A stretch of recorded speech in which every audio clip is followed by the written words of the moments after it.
जय हिंद दोस्तों, Moody's classes में आप सभी का स्वागत है। तो यहाँ पे हम CTET MP TET math pedagogy की प्रीवियस ईयर क्वेश्चन सीरीज लेके चल रहे हैं।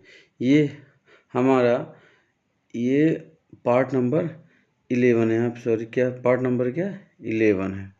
ठीक है, पार्ट नंबर कौन सा है? 11 है। इसके पहले हमने 10 वीडियो अपलोड कर चुके हैं, तो कृपया आप जाइए उनको देखिए। मैं आपको गारंटी देता हूँ कि अगर आपने ये हमारी CTET MP TET previous year question series की सारे वीडियो देख लिए और सारे लेक्चर अटेंड कर लिए, तो आपका 30 में 30 नंबर मैथ पेडागोजी से कहीं नहीं गया है। तो चलिए हम वीडियो को शुरू करते हैं। क्वेश्चन नंबर पहला क्या बोलता है? यदि ए और बी अंक हैं तथा 623 माइनस 41 ए बटे B08 है, तो निम्नलिखित में से कौन सा सत्य है? चलिए देखते हैं। तो हमें यहाँ क्या करना है, ये 4 ऑप्शन दिए गए हैं आपको, तो इन्हीं ऑप्शनों से क्या करना है, इसको सॉल्व करना है। तो हम एक बार ए की वैल्यू रखेंगे और बी की वैल्यू रखेंगे, तो हमें जो भी ऑप्शन फुलफिल होगा वही हमारा आंसर होगा। तो चलिए हम पहला ऑप्शन रख के देखते हैं क्या होता है। पहला ऑप्शन क्या है? 623 और 41, और एक जगह हम रखते हैं क्या, हम पहले ऑप्शन से सॉल्व करते हैं। ठीक है, एक जगह रखते हैं 5। ठीक है, क्या घटाते हैं तो क्या आ गया? 13 में 5 गए, 13 में 5 गए 8, 5 लगे 1, 2 में 2 गए 0, और 6 में 4 गए 2, 6 में 4 कितना आ गया? 2 आ गया। मतलब 2 किसका है? ये बी है। मतलब ये क्या फुलफिल हो गई, तो आपको पहला नंबर ऑप्शन ही सही हो गया। समझ में आया? इसमें क्या करना, आपको ऑप्शन से सवाल को हल करना है। अगर ऑप्शन से आप ऑप्शन से वैल्यू नहीं रखेंगे, ए और बी की वैल्यू, ए और बी की वैल्यू अगर ऑप्शन से नहीं रखेंगे तो आप ये सवाल हल नहीं कर पाएंगे। ये ऑप्शन से सवाल हल करने की सबसे छोटी मेथड है। चलिए नेक्स्ट क्वेश्चन को सॉल्व करते हैं। दूसरा क्वेश्चन क्या कहता है? जेम्स ने कुछ फूलों को 4 स्तंभों में इस प्रकार व्यवस्थित किया है कि प्रत्येक स्तंभ में 6 फूल थे। ठीक है, यदि जलील इन्हीं फूलों को 8 स्तंभों में व्यवस्थित करना चाहता है, तो प्रत्येक स्तंभ में कितने फूल होंगे ताकि प्रत्येक स्तंभ में फूलों की संख्या समान हो। चलिए यहाँ पे हम पेन चेंज कर लेते हैं। क्या बोला कि जेम्स ने कुल फूलों को 4 स्तंभों में इस पर व्यवस्थित किया कि प्रत्येक स्तंभ में 6 फूल हैं। ठीक है, तो जेम्स द्वारा लगाए गए फूलों की संख्या कितनी है? 4 स्तंभ हैं और 6 फूल हैं, तो कितना हो गया? 24 हो गया। ठीक है, ये किसके द्वारा है? जेम्स के द्वारा है।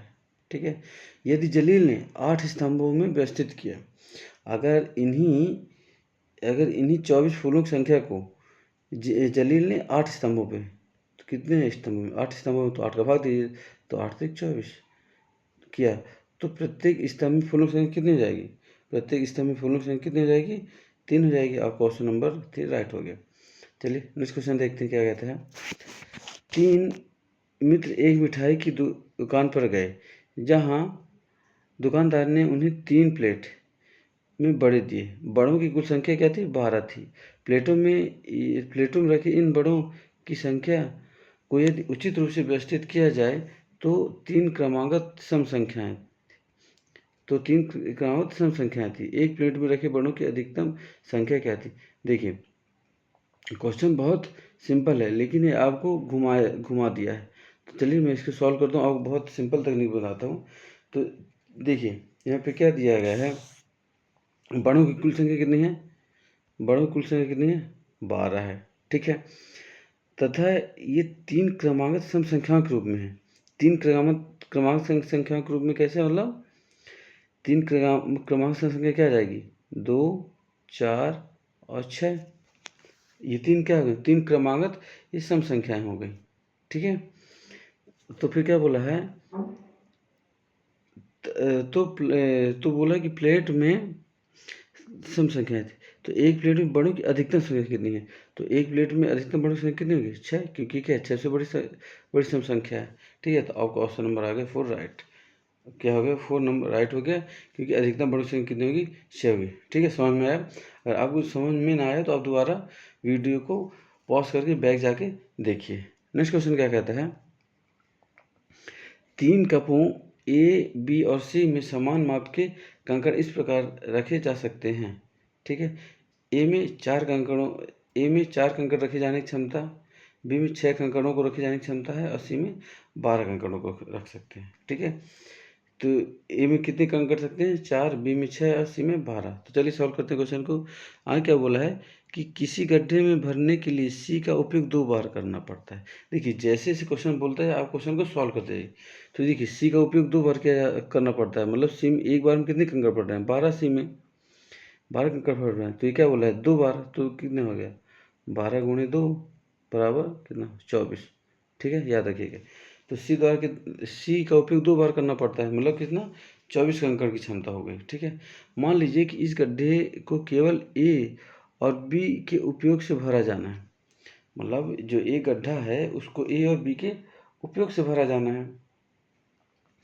तो इसमें अब क्या करेंगे कि बी और बी का उपयोग क्या है? 2 बार करना है। तो बी का कितना है? बी में 6 कंकड़ों की रख जाने की क्षमता है, चूँकि 2 बार किया जाता है। तो बी का कितना हो गया? 12 हो गया, चूँकि कितनी बार करना है? 2 बार करना है उस गड्ढे को भरने के लिए। तो कप ए का उपयोग कितनी बार किया जाएगा? देखिए टोटल कितना है? 24 कंकड़ से भरना है हमको। तो 12 बी को भर लिया तो कितना बचा? ए का कितना बचा? ए का भी 12 बच गया। क्यों? 24 में 12 घटा दिए तो कितना आ गया? ए का भी 12 आ गया। अब चूँकि क्या बोला है? ए का उपयोग कितनी बार किया जाएगा? तो अब 12 कंकड़ भरने के लिए ए का उपयोग कितनी बार किया जाएगा? तो देखिए ए कितना भर सकता है? ए एक बार में 4 कंकड़ भर सकता है। तो 12 कंकड़ भरने के लिए कितना उपयोग करना पड़ेगा उसको? 12/4। तो 4 तियाई 12, 3 बार। तो ऑप्शन नंबर आपका 3 हो गया राइट आंसर। चलिए नेक्स्ट क्वेश्चन क्या कहता है? 5 सही 1/2 समकोणों का मान बराबर है। 5 सही 1/2 समकोण, तो 5 सही 1/2 गुणे 90। ये आप अगर हमारा वीडियो लेक्चर देख रहे होंगे तो ये क्वेश्चन हर एग्ज़ाम में आया है और हर साल आया है। ये रिपीटेड क्वेश्चन है। ठीक है, तो इसको सॉल्व करिए। 5 से 1/2 क्या ले? 5 में 10 11/2, 11/2 गुणे 90। तो कितने बार गया? 45 2 90, तो कितना आएगा? 11 5 45 की 5, 11 5 55, 5 ले 5 और 11 44, 44 5 49, 495। ठीक है, नेक्स्ट क्वेश्चन क्या कहता है? नेक्स्ट क्वेश्चन कहता है एक समानांतर चतुर्भुज में सममित रेखाओं की संख्या निम्न है। देखिए इसके जस्ट पहले वाले वीडियो में जो हम वीडियो नंबर 10 था, ये तो वीडियो नंबर कौन सा है? ये वीडियो नंबर 11 है। जो 10 नंबर वीडियो था उसमें क्या पूछा था? ये समानांतर चतुर्भुज सममित रेखाओं की संख्या निम्न होती है। इसके पहले उसने समानांतर चतुर्भुज क्या पूछा था? वृत्त पूछा था। क्या पूछा था? वृत्त पूछा था। और इसके पहले क्या पूछा था? आयत पूछा था। ठीक है, तो आयत में कितनी सममित रेखाएं मैंने बताया था? 2। वृत्त में अनंत रेखाएं होती हैं, इनफाइनाइट रेखाएं होती हैं। तो इसी प्रकार समानांतर चतुर्भुज में सममित रेखाओं की संख्या कितनी होती है? तो समानांतर चतुर्भुज में क्या होता है कि एक समानांतर चतुर्भुज में समरूपता की कोई रेखा नहीं होती। क्यों? क्योंकि इनकी विपरीत या सम्मुख भुजाएं समान लंबाई की होती हैं और इसके विपरीत कोण भी समान माप के होते हैं। तो इस क्रम में 2 घूर्णी समरूपता है। ठीक है ना? तो इसमें क्या होती है? एक क्या होती है? ये क्या है? समचतुर्भुज हो गया। ठीक है, यहाँ पे हम आपको क्लियर करके दिखाते हैं। एक समचतुर्भुज क्या हो गया? ये क्या हो गया? एक समचतुर्भुज हो गया। ठीक है, तो इसमें क्या होती है? ये की 2 विपरीत भुजाएं क्या होती हैं? 2 विपरीत या सम्मुख भुजाएं समान लंबाई की होती हैं और इनके विपरीत कोण समान होते हैं। ठीक है, तो क्या होती है? इनके क्या होते हैं? विपरीत कोण क्या होते हैं? समान होते हैं। तो क्या हो गई? ये 2 घूर्णी समरूपता हो गई। तो इसमें क्या हो जाएगा? ऑप्शन नंबर 1 आपका राइट हो जाएगा। क्यों? कि इसमें समानांतर चतुर्भुज में सममित रेखाओं की संख्या कितनी होती है? 0 होती है। ये आप रखिएगा, याद रखिएगा। नेक्स्ट क्वेश्चन क्या कहता है? निम्न गुणों वाले आकार की पहचान कीजिए।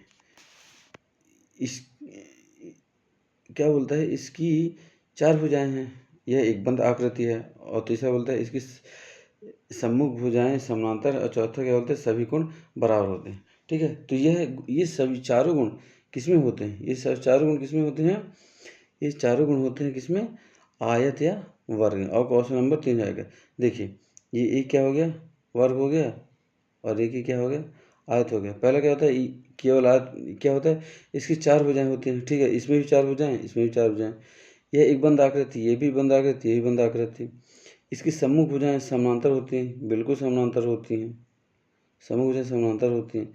सभी कोण बराबर होते हैं, बिल्कुल इसके क्या होते हैं, 45-50 डिग्री कोण बराबर होते हैं, ठीक है। तो इसका क्या हो जाएगा, आयत और वर्ग। ऑप्शन नंबर 3 राइट आंसर हो गया। चलिए नेक्स्ट क्वेश्चन क्या कहता है, फ्लाइट मोड डाल लेते हैं, फ़ोन ना आए किसी का।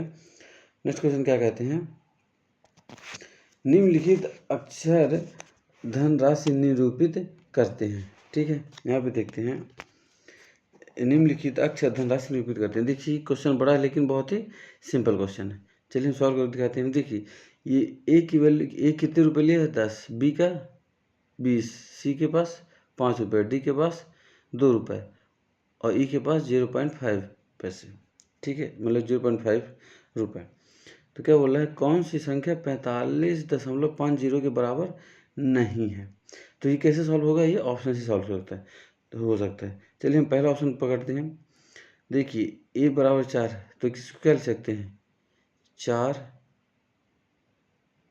ठीक है, लिख सकते हैं, क्योंकि 10 रुपये हैं तो उसके पास कितने हैं, 4, तो 4 बार 10 रुपये हैं, तो 10 से को 40 हो गया, प्लस प्लस क्या हो जाएगा, प्लस बी का, बी कितना 0 है, तो जो 0 20, फिर सी कितना है, सी भी है 0, और सी कितना है, 5 है। क्योंकि यहाँ पे क्या दिया हुआ है, ए बराबर 4 है, तो मतलब 4 बार 10 गुणे 4, 40। बी 0 है, बी 0 के बराबर है, तो 0 गुणे 20, और सी किसके बराबर है, 0 के बराबर है, तो 0 गुणे 5, और डी किसके बराबर है, 3, और डी 2 के बराबर, सॉरी, दो किसके, डी के बराबर, और डी की वैल्यू क्या दी है, 2 रुपये, और ई कितना है, ई कितना है 0.25, ये 3 के बराबर, तो 0.25। लेकिन अब मैं आपको नेक्स्ट पेज में बताता हूँ अच्छे से, ये वैल्यू आप याद रखिए, मैं आपको नेक्स्ट पेज यहाँ पे ऐड करके बताता हूँ। देखिए यहाँ पे क्या बोला है, बोला गया है क्वेश्चन में कि 45.50 बराबर है, 45.50 बराबर नहीं है। चलिए सॉल्व करके देखते हैं। पहला ऑप्शन क्या था, पहला ऑप्शन लिखते हैं 4, 10 प्लस बी की वैल्यू कितनी थी, 0, इधर कितना था, 20 रुपये, फिर सी का कितना था, 0, और सी के कितने रुपए थे, 5 रुपये थे, और ई के पास कितना था, 3 रुपये था पहला ऑप्शन में, इसके 0.50, और सॉल्व करके क्या आ जाएगा, 40 प्लस 0, 0 से गुणा करके क्या आ जाएगा, 0 0, और प्लस के कितना आ जाएगा, 1.50, 15 कितना आ गया, 40 से 41, तो पहला ऑप्शन नहीं होगा, क्योंकि इस पर इसको कितना चाहिए, 45.50 के बराबर नहीं है, तो कितना हो गया, ये कितना हो गया, ये 45-50 के बराबर है। कैसे, क्योंकि डी कितना था, सॉरी डी भी नहीं लिखे यहाँ पे, डी 2 था, डी कितना था, 2 था, और यहाँ पे वैल्यू कितनी है डी की, डी 2 था, और वहाँ भी डी 2 था, तो कितना है, 2 2 4 प्लस 4, तो कितना आ गया, 40, 4 44, 40 से 45, 45.50, चूँकि क्या है 45.50 के बराबर हमको क्या चाहिए, क्वेश्चन क्या पूछा है, 45.5 के बराबर नहीं है, 45.5 के बराबर क्या है, क्वेश्चन बोला है नहीं है। लेकिन क्या यहाँ पे क्या हो गया, ये तो है, तो ये तो गलत हो गया, तो इसको क्लियर करते हैं। नेक्स्ट ऑप्शन में क्या है, नेक्स्ट ऑप्शन क्या है इसका, कि ए 0, बी 2, सी 1, डी 0, ई 1। तो सेम इसी प्रकार क्या रखना है आपको, वैल्यू पुट करना है यहाँ पे। तो चलिए देखते हैं क्या होता है। पहले ए का गुणा 0 में करेंगे, कितना हो जाएगा, 0 हो जाएगा पहले, इसका क्या हो जाएगा, इसका सॉल्व करते हैं, इसका क्या हो जाएगा, 0 हो गया पहला, प्लस बी कितना है इधर 20 है, और 20 का 2 बार करेंगे कितना हो जाएगा, 20 दूनी 40 हो गया, ठीक है। सी कितना 1 है, इधर कितना है 5 है, 5 हो गया। तो डी की वैल्यू कितनी है, यहाँ पे 0 दिया है ऑप्शन में, और यहाँ डी की वैल्यू कितनी दिया है, 2 रुपये, तो यहाँ 2 रुपये लिख देते हैं, प्लस ई की वैल्यू कितना है 1 है, और यहाँ क्या है 0.25, तो यहाँ पे 0.25 सी हो जाए। ये कितना हो गया 40 5 कितना हो गया, बी नंबर कितना हो गया 20 तो ना 40, सी की वैल्यू कितनी है 1 है, 40 5 45, ठीक है 40 5 45, ठीक है ठीक है। देखिए ये जो 2 है ये क्या है जीरो हो जाएगा, क्यों, क्योंकि डी की वैल्यू है, डी की वैल्यू यहाँ पे क्या दी है 0 दिया है, तो 2 का गुणा हो तो क्या जाएगा 0 हो जाएगा। तो यहाँ पे देखिए क्या हो गया 40 5 45 और 45 5 मतलब यही बराबर है। तो ऑप्शन नंबर 1 नहीं होगा, 2 नहीं होगा, 3 नंबर देखते हैं। 3 नंबर क्या कहता है, 3 नंबर में ए 2 के बराबर है, ठीक है, एक इसके बराबर है 2 के बराबर है। चलिए देखते हैं, ए 2 के बराबर तो ए का वैल्यू कितना है 10, तो 10 दूना 20, प्लस बी का वैल्यू कितना है 20, तो 20 लिख देते हैं, चूँकि एक बार गुणा है। सी का वैल्यू कितना है 1 है, लेकिन इधर कितने रुपये 5 है, तो 5 गुणा एक बार तो 5 आ गया। फिर डी का वैल्यू 0 है तो 0 आ गया, और ई का वैल्यू कितना है 1 है, तो 1 कितना है 0.25 0.50, तो क्या है 20 40 45 और 0.5, तो क्या है 45 के बराबर, ये भी नहीं है, मतलब ऑप्शन नंबर ये तीनों ही है, मतलब ऑप्शन नंबर क्या होगा 4 राइट आंसर हो गया, ठीक है। नेक्स्ट क्वेश्चन देखते हैं क्या कहता है, भुजाओं 4 सेंटीमीटर और 6 सेंटीमीटर वाली एक आयताकार कागज की शीट को 4 समान छोटे आयतों में विभाजित किया गया है, तब प्रत्येक छोटे आयत का क्षेत्रफल क्या होगा। देखिए बहुत ही सिंपल क्वेश्चन है, क्या बोला है कि भुजा 4 सेंटीमीटर और 6 सेंटीमीटर आयताकार शीट का क्षेत्रफल पूछा है। तो क्या होगा, देखिए आयत का क्षेत्रफल क्या होता है, लंबाई गुणी चौड़ाई, लंबाई गुणे चौड़ाई, तो लंबाई कितना दी इसका 4 गुणे 6 बराबर क्या आ गया 24 आ गया। और फिर क्या बोला है कि इनको 4 समान छोटे आयतों में विभाजित किया है, तो 4 का भाग दीजिए कितना आ गया 6, ऑप्शन नंबर आपका तो राइट आंसर हो गया। नेक्स्ट क्वेश्चन देखते हैं, क्या कहता है कि प्रथम 5 अभाज्य संख्याओं का औसत क्या है। देखिए प्रथम 5 अभाज्य संख्याओं का औसत हम देखते हैं, यहाँ पे सभी अभाज्य संख्याओं का औसत ज्ञात करना है। तो औसत मतलब क्या है, पहले सभी 5 संख्याओं को लिख दें और फिर जितनी संख्याएं हैं उसमें से क्या है 5 का भाग दे देंगे, ठीक है। तो 5 अभाज्य संख्या कौन कौन सी हैं, 2 3 5 7 11/5, सभी जोड़ लीजिए कितना आ जाएगा, 3 2 5 5 10 7 17 17 10 27 27 से 28 कितना 28/5, कितना आ गया 5 25 5 25 और 5 5 30 5.6, आपका ऑप्शन नंबर 4 राइट आंसर हो गया। नेक्स्ट क्वेश्चन क्या कहता है, किसी कक्षा के विभिन्न सेक्शनों ए बी सी डी और ई में विद्यार्थियों की संख्या निम्न सारणी में दी गई।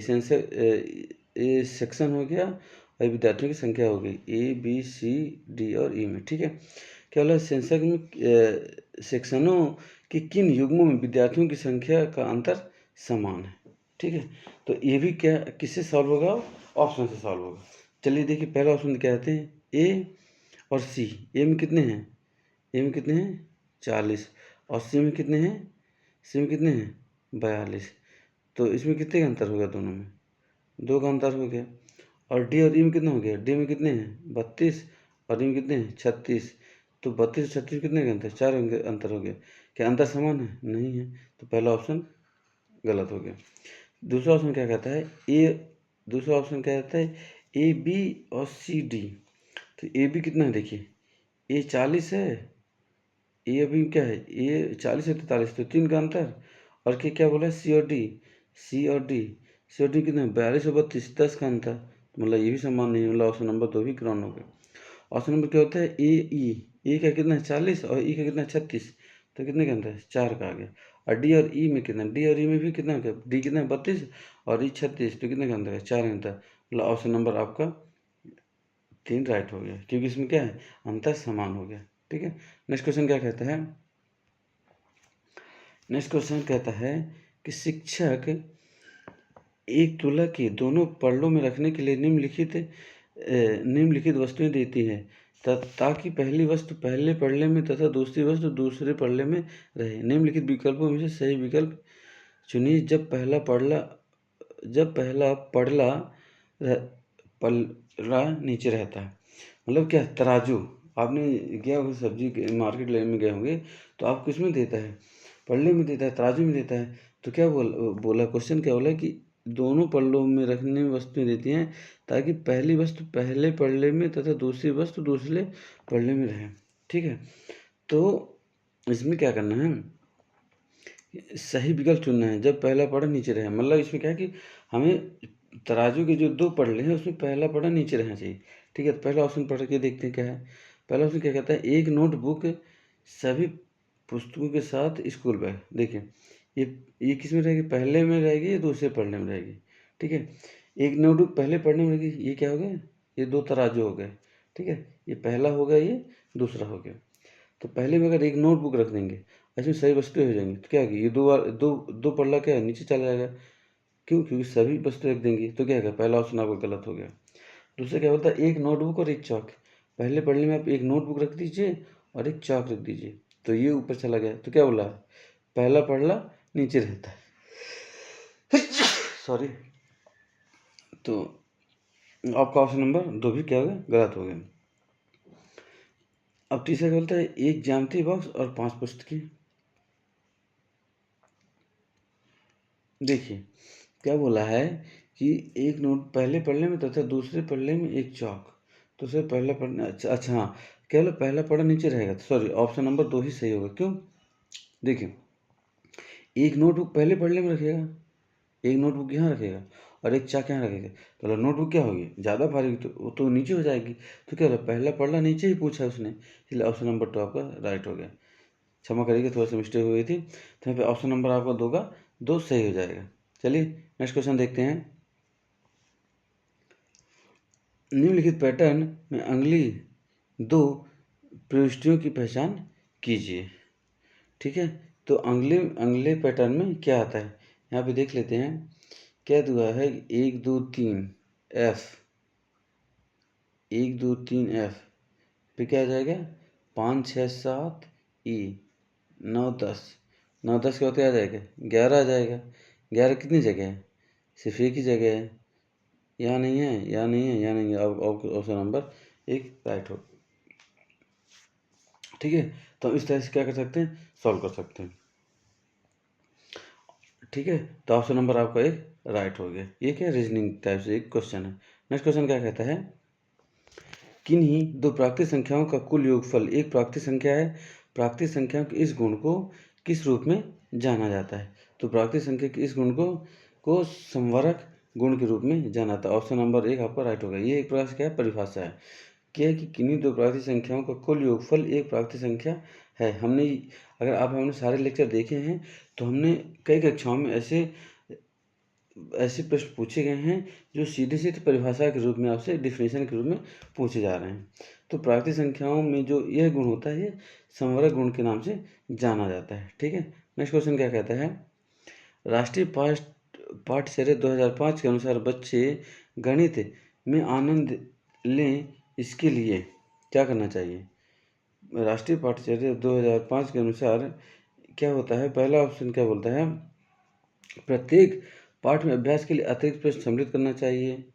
दूसरा होता है विद्यार्थियों को प्रत्येक इकाई के अंत में अभ्यास को हल करना चाहिए। तीसरा बोलता है गणित में आकलन कठिन विषयों को सम्मिलित नहीं करना चाहिए। चौथा बोलता है दैनिक जीवन के अनुभव गणित की पाठ्यपुस्तकों भाग होना चाहिए। बिल्कुल सही, ऑप्शन नंबर 4 बिल्कुल राइट है।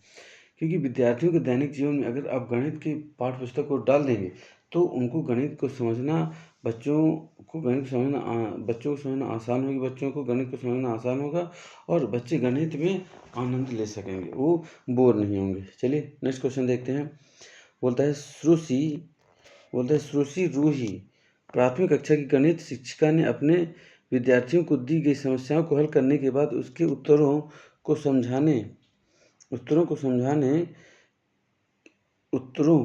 समझाने के लिए कहा। विद्यार्थी द्वारा दिए गए प्रत्येक सही या गलत उत्तर के लिए वह यही करती है। तो श्रुषि रूही का उद्देश्य क्या है, देखिए श्रुषि रूही क्या है, शिक्षिका है जो अपने विद्यार्थियों को पढ़ा रही हैं और वह उनसे फिर क्या रहती हैं, जो उन्होंने पढ़ाया है, तो अपने बच्चों से वो पूछना चाहती हैं कि आपने उत्तरों को समझा है, तो आप हमें इन उत्तरों को कैसे समझाएँगे? तो उनका उद्देश्य क्या है? पहला उद्देश्य हम पढ़ते हैं कि उत्तर पर पहुँचने के लिए समस्या को हल करते समय अपने विद्यार्थियों को चिंतन प्रक्रिया को समझना। मतलब पहला क्या कह रहा है कि जब भी आप किसी बच्चे को पढ़ा रहे हैं, तो क्या वो इसका मेन उद्देश्य रहता है कि वह चिंतन प्रक्रिया को समझता है? समस्या को हल करते समय बच्चे चिंतन प्रक्रिया को समझते हैं, उससे गुजरते हैं। पहला ऑप्शन सही समझ में आ रहा है। दूसरा क्या होता है, विद्यार्थियों के उत्तरों को जाँचने में लगने वाले अपने समय की बचत करना। नहीं, ये बिल्कुल नहीं है। हम जब बच्चों को उत्तर को समझाते हैं तो उसमें क्या होता है, हम उनको इसलिए समझाते हैं कि उनका चिंतन कितना है, वो मन में किसी भी वस्तु के, गणित के प्रति, किसी भी चीज़ के प्रति कितना सोच सकते हैं। उसके बारे में चिंतन करेंगे तभी तो उस चीज़ उनके मन में बहुत दिनों तक उसके दिमाग में बनी रहेगी। तो ऑप्शन नंबर दूसरा गलत है। ऑप्शन नंबर से पहला ही सही होगा लग रहा है। दूसरा गलत, अंग्रेजी भाषा की कक्षा को गणित की कक्षा के साथ एकीकृत करना, बिल्कुल गलत। आगामी स्कूल निरीक्षण के लिए अपने विद्यार्थियों को तैयार करना, बिल्कुल गलत। मतलब क्या है कि रूही और सुहीन जो कक्षा में ज्ञान दिए विद्यार्थियों को पढ़ाया है, समस्या को हल करने के बारे में जो होता है, तो उसका समस्या को हल करते समय विद्यार्थियों को चिंतन के बारे में क्या सोच रही हैं, सुशी का यही उद्देश्य है। पहला ऑप्शन आपका सही होगा। नेक्स्ट क्वेश्चन क्या कहता है, राष्ट्रीय पाठ्यचर्या रूपरेखा 2005 के अनुसार गणित शिक्षा का एक मुख्य उद्देश्य है बच्चे की विचार प्रक्रिया का गणितीकरण। निम्नलिखित में से किसके द्वारा उपरोक्त कथन का अर्थ सबसे उपयुक्त रूप से परिलक्षित है? देखिए, राष्ट्रीय पाठ्यचर्या 2005 के अनुसार क्या है, गणित शिक्षा का मुख्य उद्देश्य बच्चे की विचार प्रक्रिया का गणितीकरण है। गणितीकरण है, तो देखते हैं कौन सा ऑप्शन सही होगा। बच्चे कितना गणित जानते हैं, इस पर बल देने के स्थान पर यह जानना महत्वपूर्ण है कि बच्चों के गणितीय चिंतन और मूल विचार को समझने की योग्यता कैसे विकसित की जाए। ठीक है। दूसरा ऑप्शन क्या कहता है, गणित शिक्षा को गणित की पाठ्यचर्या में केवल वही प्रकरण शामिल करने चाहिए जो रोजमर्रा के जीवन में उपयोगी हैं। ये गलत है। हमें क्या बोला है कि बच्चे की विचार प्रक्रिया का गणितीकरण करना है। तो उसमें गणितीकरण करने के लिए क्या होता है कि बच्चों के गणितीय चिंतन, अमूर्त विचारों को समझने की योग्यता विकसित की जानी चाहिए। ठीक है, तो ये तो होगा नहीं। तीसरा क्या बोलता है, गणित रोजमर्रा के जीवन में उपयोगी है, अतः गणित के प्रश्नों को हल खोजने से बच्चों के मस्तिष्क का गणितीकरण होता है। ये भी ऑप्शन गलत है।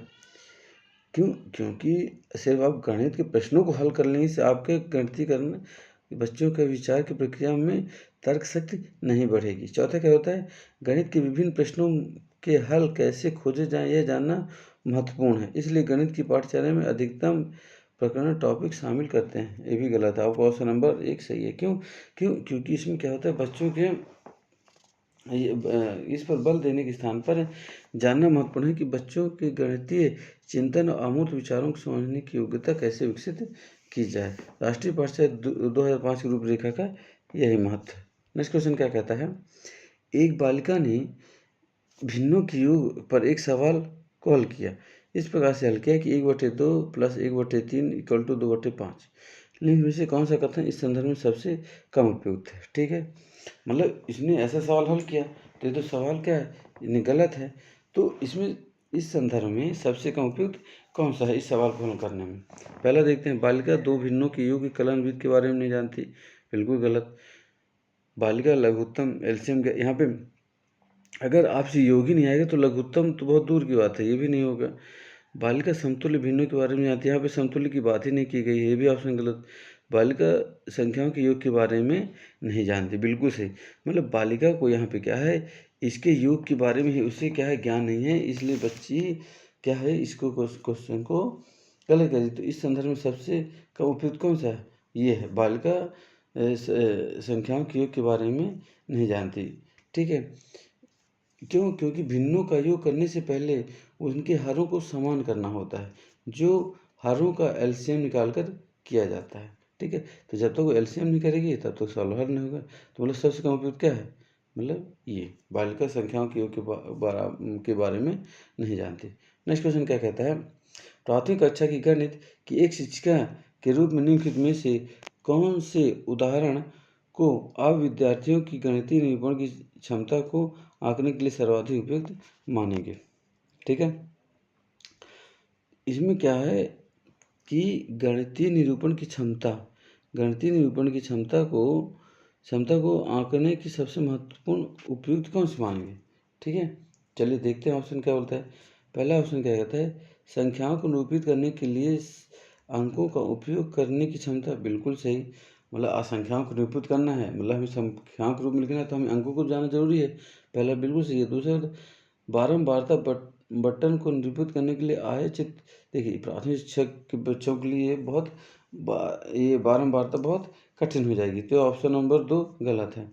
ऑप्शन नंबर 3 क्या कहता है, क्या कहता है कि आंकड़ों को निरूपित करने के लिए चित्रालेखन। बिल्कुल, चित्रालेखन बनाने की आवश्यकता है। तो 1 और 3, तो ये नंबर 1 3 किस में है, 1 और 3 किसने, ऑप्शन नंबर 3 में, ये आपका राइट आंसर हो गया। नेक्स्ट क्वेश्चन क्या कहता है, जब 109 लिखने के लिए कहा गया तब एक प्राथमिक कक्षा के बच्चे ने इस संख्या को 19 लिख दिया। निम्नलिखित में से कौन सा विद्यार्थियों द्वारा की गई त्रुटि के संदर्भ में सर्वाधिक उपयुक्त है? ठीक है, पहले क्या, शून्य को एक स्थान के रूप में समझाते स्थानीय मान की अवधारणा को दोहराना। बिल्कुल सही है। क्योंकि जब बच्चे त्रुटि कर रहे हैं तो आपको उनके सबसे पहले बच्चों को स्थानीय मान का ज्ञान होना बहुत ज़रूरी है कि 109 और 9 में स्थानीय मान का उनको ज्ञान होना बहुत ज़रूरी है। तो पहला ऑप्शन ही आपका राइट हो गया। दूसरे क्या बोलता है, बच्चे को 1 से 50 तक की गिनती कंठस्थ करने तथा अपनी कॉपी में लिखने के लिए कहें। देखिए, इससे क्या होगा, इससे उससे कोई स्थानीय मान का ज्ञान तो नहीं होगा, मतलब इससे वो त्रुटि थोड़ी ना खत्म होगी। तो ऑप्शन नंबर 2 गलत हो गया। ऑप्शन नंबर 3 क्या कहता है, श्याम पट में 99 से 100 के बीच। देखिए, ये कोई हम सिर्फ एक संख्या में थोड़ी ना कर रहे हैं कि चलो हम 109 तक की संख्या लिखेंगे तो हम वहाँ श्याम पट में लिखते हैं, लेकिन ऐसा नहीं है। ऑप्शन नंबर 3 में गलत हो गया। बच्चे को अपनी सहपाठियों की कॉपी में सही उत्तर देखने के लिए कहें, ये भी गलत हो गया। ठीक है, तो मतलब जब तक बच्चों को स्थानीय मान का ज्ञान नहीं होगा तब तो संख्याओं को सही से नहीं लिख पाएंगे। इस चीज़ को याद रखिएगा। नेक्स्ट क्वेश्चन क्या कहता है, कथन बच्चों को गणित के सांस्कृतिक और ऐतिहासिक महत्व के बारे में जुड़ने के अवसरों को उनकी गणित के प्रति रुचि एवं सकारात्मक मनोवृत्ति निर्माण के लिए स्वभाव रूप में देखा जा सकता है। कथन कहता है कि बच्चों को गणित के सांस्कृतिक और ऐतिहासिक महत्व के बारे में जुड़ने के अवसरों को उनके गणित के प्रति रुचि एवं सकारात्मक मनोवृत्ति के निर्माण के संभाव्य रूप में देखा जा सकता है। तो पहला ऑप्शन कहता है सही है, परंतु देखिए, परंतु लग गया, ऑप्शन गलत हो गया। क्या बोलता है, परंतु प्राथमिक स्कूलों के लिए उपयोग नहीं किया जा सकता, क्योंकि प्राथमिक स्कूल के बच्चे गणित के सांस्कृतिक, बिल्कुल नहीं, क्यों, उन्हें सांस्कृतिक और ऐतिहासिक कम ज्ञान नहीं होना चाहिए क्या? पहला ऑप्शन गलत है। दूसरा क्या बोलता है, सही है, प्राथमिक स्कूल के बच्चों को गणित के प्रति रुचि को प्रोत्साहित करने के लिए इस तरह के अवसर प्रदान करने की जरूरत है। बिल्कुल सही है। क्यों, सांस्कृतिक ऐतिहासिक महत्व कैसे जानेंगे, जब उनको अवसर प्रदान करेंगे तभी तो उसके बारे में जान सकेंगे। तो ऑप्शन नंबर 2 आपका सही हो गया। तीसरा क्या बोलता है, सही नहीं, ये भी गलत हो गया। और चौथा सही नहीं है, मतलब ये भी गलत हो गया। ये क्या जो आप पहला, तीसरा और चौथा ये नकारात्मक बातें कर रहे हैं। ठीक है, तो ऑप्शन नंबर 2 आपका राइट हो गया। नेक्स्ट क्वेश्चन क्या कहता है, नेक्स्ट और लास्ट क्वेश्चन क्या है, इसके बाद वीडियो हम समाप्त करते हैं कि राष्ट्रीय शिक्षा नीति 2020 के मूल सिद्धांतों के अनुसार सभी विद्यार्थियों द्वारा डैश डैश तक बुनियादी साक्षरता और संख्यात्मकता की उपलब्धि को सुनिश्चित करने की आवश्यकता है। ठीक है, तो इसमें क्या बोला गया है कि राष्ट्रीय शिक्षा नीति 2020, देखिए राष्ट्रीय शिक्षा नीति से आपको क्वेश्चन आना ही आना है। राष्ट्रीय शिक्षा नीति 2020 और पाठ्यचर्या 2005 से आपको 5-6 क्वेश्चन आना ही है। इसलिए मैं आपको बार बार कह रहा हूँ कि इससे मैं एक वीडियो बना दूंगा, आप उस सारे 2011 से 2024 में जितने भी क्वेश्चन आए हैं मैं उनको सॉल्व करा दूंगा। लेकिन आपको ये वीडियो देखना बहुत ज़रूरी है, अगर आप ये देखेंगे तो आपका एक भी क्वेश्चन बाहर नहीं जाएगा, मैं आपको बता दे रहा हूँ। तो यहाँ पे क्या बोला, राष्ट्रीय शिक्षा नीति 2020 क्या बोल रही है, मूल सिद्धांतों के अनुसार सभी विद्यार्थियों द्वारा डैश डैश तक बुनियादी साक्षरता और संख्यात्मक की उपलब्धि को सुनिश्चित करने की आवश्यकता है। क्या तक है, कक्षा 3 तक। राष्ट्रीय शिक्षा नीति में कहाँ तक बोला गया, कक्षा 3 तक बोला गया है। तब बुनियादी साक्षरता और संख्यात्मकता की उपलब्धि को सुनिश्चित करने की आवश्यकता है। तो चलिए यहाँ पे हमारे सारे क्वेश्चन समाप्त होते हैं। और अगर आपको इसका फ्री पीडीएफ चाहिए तो आप हमारे व्हाट्सएप नंबर 8602118228 पे हाय लिख के अपना नाम लिख के हमें व्हाट्सएप कर सकते हैं। ये आपको हम पीडीएफ उपलब्ध करा देंगे। तो चलिए दोस्तों, वीडियो अगर अच्छा लगा हो, आप उससे कुछ सीखने को मिला हो, तो वीडियो को लाइक, शेयर और सब्सक्राइब ज़रूर करिएगा और अपने दोस्तों को भी शेयर करिएगा, क्योंकि ये एक बहुत महत्वपूर्ण सीरीज़ चल रही है। और मैं 2011 से 2024 के भी जितने भी सवाल आए हुए हैं सीसैट के, मैं पूरे सॉल्व करके आपको यहाँ पे दिखाऊंगा। चलिए तो मिलते हैं नेक्स्ट वीडियो में। जय हिंद।